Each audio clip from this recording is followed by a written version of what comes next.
राजेश खन्ना उस जमाने के बहुत बड़े सुपरस्टार थे। उन पर हर कोई फिदा था। इनका ऑरा इतना ज्यादा नायाब था कि कोई भी महिला या कोई भी पुरुष जब इन्हें देखता तो बस देखता ही रह जाता। राजेश खन्ना जब किसी फिल्म में मुस्कुरा दिया करते थे तो उल्लास में भरे लोगों की सीटियां और तालियों की आवाज सिनेमा हॉल के बाहर तक सुनाई दिया करती थी। कहा जाता है कि राजेश खन्ना की सफेद कार जब किसी पार्किंग में खड़ी की जाती थी तो लड़कियां इतनी ज्यादा उत्साहित हो जाती थीं कि वो उनकी उस सफेद कार को चूम कर लाल कर दिया करती थी। उस जमाने में राजेश खन्ना का एक उपनाम हुआ करता था। उन्हें प्यार से लोग काका कहा करते थे और उन्हें लेकर उस जमाने में एक स्लोगन भी चला करता था। ये स्लोगन था, ऊपर आका नीचे काका। इस दर्जे को हासिल करने वाले वो भारतीय सिनेमा के पहले सुपरस्टार कहे जाते हैं। 1973 तक तो राजेश खन्ना के स्टारडम को छूने वाला कोई पैदा ही नहीं हुआ था। लेकिन कहते हैं ना, वक्त बदलने की चीज है। हमेशा एक जैसा वक्त कभी नहीं रहता। वो दौर भी आया जब राजेश खन्ना की शोहरत अब कम होने लगी थी। और तो और अब एक ऐसा समय भी आ गया जब राजेश खन्ना का साम्राज्य पूरी तरह पतन की ओर चल पड़ा था। राजेश खन्ना उस ऊंचाई से इस कदर गिरे कि वो फिर दोबारा कभी वापस ही नहीं लौट पाए। जिस तरह राजेश खन्ना के शोहरत का कोई दूसरा एग्जाम्पल नहीं है, उसी तरह राजेश खन्ना के पतन का भी कोई दूसरा एग्जाम्पल देखने को नहीं मिलता। 1973 वो साल था जब सब कुछ एकदम सही चल रहा था। राजेश खन्ना और किशोर कुमार की जोड़ी पूरे भारत में छाई हुई थी और हर जगह राजेश खन्ना की आवाज किशोर कुमार बना करते थे। राजेश खन्ना और किशोर कुमार ने लंबे समय तक एक छत्र राज किया था। जैसा कि नियति का खेल होता है कि हर समय एक जैसा नहीं रहता, कुछ ऐसा ही साल 1973 में हुआ जब राजेश खन्ना की गुफा में सेंध लगाने का मौका मिला एक उभरते हुए सितारे को, जो कि उस जमाने के हैंडसम हंक बन गए। ये कोई और नहीं, ये थे धर्मेंद्र। जवानी के दिनों में धर्मेंद्र बेहद खूबसूरत थे। उन्हें हैंडसम हंक और ही मैन कहा जाता था। ये वक्त ऐसा था जब सिर्फ दो सुपरस्टार्स, दो अभिनेताओं का ही मुकाबला नहीं होने वाला था, बल्कि भारत के दो बेहद कामयाब सिंगर्स का, गायकों का मुकाबला भी होने वाला था। ये मुकाबला उन दोनों के बीच आपस में नहीं था, बल्कि ये ऑडियंस पर छोड़ा गया था कि इन दोनों में से कौन बाजी मारेगा और कौन अपनी बादशाहत फिर से कायम करेगा। 1969 में आई फिल्म आराधना इस कदर सुपरहिट हुई थी कि इस फिल्म में राजेश खन्ना और किशोर कुमार की जोड़ी ने मानो कमाल कर दिखाया था। इस फिल्म के बाद तो लोग राजेश खन्ना और किशोर कुमार को हमेशा एक साथ देखना और सुनना चाहने लगे थे। इस फिल्म के गाने मेरे सपनों की रानी कब आएगी तू ने इतना बड़ा भूचाल ला दिया था कि इस फिल्म के बाद राजेश खन्ना और किशोर कुमार के बंगलों के सामने प्रोड्यूसर्स की लंबी लंबी लाइन लगा करती थी। बड़े बड़े प्रोड्यूसर्स, बड़े बड़े डायरेक्टर्स इन दोनों को अपनी फिल्मों में एक साथ लेना चाहते थे। और दूसरी तरफ शहंशाह तरन्नुम मोहम्मद रफी के करियर को मानो ब्रेक लग गया था। कोई भी प्रोड्यूसर डायरेक्टर मोहम्मद रफी से गाने नहीं गवाना चाह रहा था। हर कोई उस दौर में अपनी फिल्म में हीरो के तौर पर राजेश खन्ना को चाहता था और सिंगर के तौर पर किशोर कुमार को चाहता था। आराधना फिल्म के बाद तो मानो एक के बाद एक ब्लॉकबस्टर फिल्मों की लाइन लग गई। इन फिल्मों में राजेश खन्ना और किशोर कुमार की जोड़ी ही देखने को मिलती थी, चाहे वो बंधन फिल्म हो, कटी पतंग फिल्म हो या फिर आन मिलो सजना, सच्चा झूठा, आनंद, दुश्मन, अमर प्रेम। इन सभी फिल्मों के बाद राजेश खन्ना का करियर इतना ज्यादा ऊंचा उठ चुका था कि वो उस दौर के सबसे बड़े सुपरस्टार बन गए थे। आप इसी बात से अंदाजा लगा सकते हैं कि उस दौर में राजेश खन्ना का जो स्टारडम था उसे आज तक कोई भी छू नहीं पाया है। लेकिन फिल्म आनंद के समय पर एक बहुत बड़ी समस्या आ गई थी। दरअसल आनंद फिल्म पहले धर्मेंद्र करने वाले थे। दरअसल बात ये थी कि एक बार ऋषिकेश मुखर्जी ने इस फिल्म की कहानी एक फ्लाइट के दौरान धर्मेंद्र को सुनाई थी, लेकिन बाद में जब उन्होंने इस फिल्म को बनाना शुरू किया तो उन्होंने इस फिल्म में राजेश खन्ना को ले लिया। इस बात से धर्मेंद्र काफी ज्यादा नाराज हो गए थे।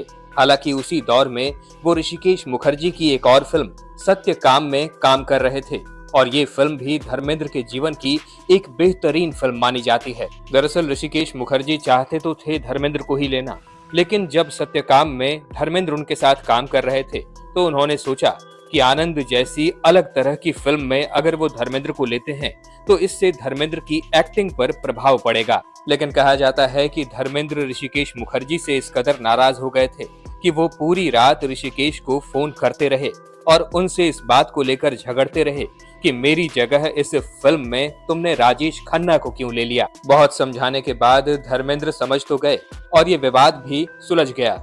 लेकिन एक बात और जो बेहद खास है कि धर्मेंद्र के जीवन की दो और बेहतरीन फिल्में, एक गुड्डी और चुपके चुपके, ऋषिकेश मुखर्जी ने ही धर्मेंद्र के साथ बनाई थी। लेकिन कहा जाता है कि धर्मेंद्र के मन में इस बात की खलिश जिंदगी भर रह गई कि आनंद जैसी कालजयी फिल्म में वो क्यों नहीं रहे। खैर, इसके बाद भी धर्मेंद्र ने राजेश खन्ना के साथ मुकाबला जारी रखा और बेहतरीन फिल्में करने की होड़ में लगे रहे। दूसरी तरफ रफी साहब को सिर्फ लक्ष्मीकांत प्यारेलाल ही गाना गाने के लिए बुला रहे थे, इनके अलावा कोई और इन्हें नहीं बुला रहा था। लेकिन रफी साहब इस समय पर भी बहुत ज्यादा शांत रहे। ऐसा नहीं है कि राजेश खन्ना की आवाज रफी साहब कभी नहीं बने। बहुत सारे ऐसे गीत हैं जो रफी साहब ने राजेश खन्ना के लिए गाए हैं। ये दौर ही कुछ ऐसा था जब राजेश खन्ना की आवाज किशोर कुमार बन चुके थे और इस दौर में लक्ष्मीकांत प्यारेलाल के अलावा मदन मोहन के इक्के दुक्के गाने ही रफी साहब को मिल पा रहे थे। कोई और उन्हें काम नहीं दे रहा था। सबको लग रहा था कि मोहम्मद रफी का करियर अब खत्म हो चुका है। अब बड़े बड़े संगीतकार उन्हें लेजेंडरी सिंगर कहकर रिटायर कर चुके थे। लेकिन जनता को रफी साहब की आवाज सुननी थी। संगीतकार मनमानी कर रहे थे और पूरे देश में उस दौर में किशोर कुमार के ही गाने बज रहे थे। इधर लक्ष्मीकांत प्यारेलाल सोच रहे थे कि कहीं आराधना की सफलता के बाद किशोर कुमार की आंधी में मोहम्मद रफी को सब भूल न जाएं, और इसी वजह से उन्होंने आराधना फिल्म के बाद साल 1980 तक मोहम्मद रफी से 200 से भी ज्यादा गाने गवाए। उन्होंने बहुत लंबे समय तक इंतजार किया और इस बात का इंतजार किया कि जब राजेश खन्ना और किशोर कुमार की ये आंधी रुकेगी तब मोहम्मद रफी का दौर फिर से शुरू होगा। लक्ष्मीकांत प्यारेलाल के साथ ही मोहम्मद रफी के जीवन के सबसे ज्यादा गीत आए। इन्होंने लक्ष्मीकांत प्यारेलाल जी के साथ करीब 384 गीत गाए। लेकिन फिर अचानक एक दौर ऐसा भी आया जब राजेश खन्ना की एक फिल्म बुरी तरह फ्लॉप हो गई। इस फिल्म का नाम था दिल दौलत दुनिया। इस फिल्म के फ्लॉप होने के बाद किसी को यकीन ही नहीं हो रहा था कि इतना बड़ा सुपरस्टार इतनी जोर से धड़ाम से गिरेगा।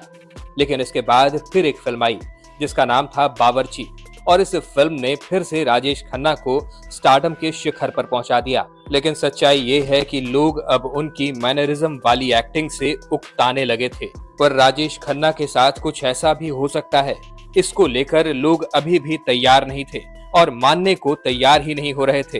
मेरे जीवन साथी, शाहजादा और जोरू का गुलाम जैसी फिल्में जब फ्लॉप हुई तब जाकर लोगों को यकीन होना शुरू हुआ कि अब स्टारडम ढल चुका है। जब राजेश खन्ना धुंधले पड़ने लगे तब जाकर दूसरे स्टार्स चमकने लगे, और अब तो राजेश खन्ना की मदद किशोर कुमार की आवाज भी नहीं कर पा रही थी। जहां साल 1973 राजेश खन्ना के लिए बहुत भारी समय था, उसी समय धर्मेंद्र की लगातार 7 फिल्में सुपरहिट हुई थीं। लोफर, ब्लैकमेल, जुगनू, यादों की बारात, झील के उस पार, ये फिल्में उस दौर की धर्मेंद्र की खूब ज्यादा कमाई करने वाली फिल्में बन गईं। जहां इन फिल्मों के बाद धर्मेंद्र सुपरस्टार की कुर्सी के नजदीक आ गए थे, तो वहीं राजेश खन्ना का सिंहासन अब डोलने लगा था। धर्मेंद्र की इन फिल्मों में रफी साहब की आवाज काम में ली गई थी और वो सफल रही थी। हालांकि राजेश खन्ना की आवाज बन चुके किशोर कुमार ने भी धर्मेंद्र के लिए गाने गाए और गलती यहीं पर हो गई। धर्मेंद्र की फिल्मों में लोग किशोर कुमार और रफी साहब दोनों के गाने सुन पा रहे थे और एक हीरो के तौर पर धर्मेंद्र को काफी ज्यादा पसंद भी किया जा रहा था। धर्मेंद्र नई तरह की फिल्में कर रहे थे तो वहीं राजेश खन्ना उसी पुराने ढर्रे पर चलते चले जा रहे थे, और ऐसे में नयापन ना पाकर राजेश खन्ना से दर्शक धीरे धीरे छिटकने लगे। 1973 में राजेश खन्ना के करियर पर सबसे बड़ा घाव लगाया धर्मेंद्र और मोहम्मद रफी की जोड़ी ने। मोहम्मद रफी का गाया और धर्मेंद्र पर फिल्माया एक गीत आया जिसका नाम था आज मौसम बड़ा बेईमान है। ये फिल्म इतनी ज्यादा हिट हुई और इसका ये गाना खासकर बहुत ज्यादा हिट रहा, और इसके बाद काका के करियर का मौसम धड़ाम से नीचे गिर गया और धर्मेंद्र और रफी की जोड़ी कमाल कर गई। धर्मेंद्र के जीवन का मौसम खुशगवार हो गया और काका के करियर में पतझड़ आ गया। इधर ये सब कुछ हो ही रहा था कि इसी बीच अमिताभ बच्चन नाम का एक स्टार ऐसा उभरा कि वो राजेश खन्ना को पूरी तरह से मटिया मेट कर गया। जो भी हुआ हो, लेकिन ये बात भी पूरी तरह सच है कि राजेश खन्ना जैसा स्टारडम उसके बाद किसी ने नहीं देखा। और ये बात भी हमेशा सच रही कि ऊपर आका नीचे काका। धर्मेंद्र और अमिताभ बच्चन भी राजेश खन्ना के उस स्टारडम को कभी रिप्लेस नहीं कर पाए। वक्त इसी तरह नएपन के लिए बदलता रहता है और ये एक नयापन था। आज की कहानी इतनी ही। आगे अगर और भी आप कहानियां जानना चाहते हैं, सुनना चाहते हैं, तो हमारे चैनल वारिधि मंथन को सब्सक्राइब जरूर कर लीजिएगा और हाँ, बेल आइकन दबाना बिल्कुल मत भूलिएगा। अगर आपको ये कहानी पसंद आई हो तो इस वीडियो को लाइक करिएगा।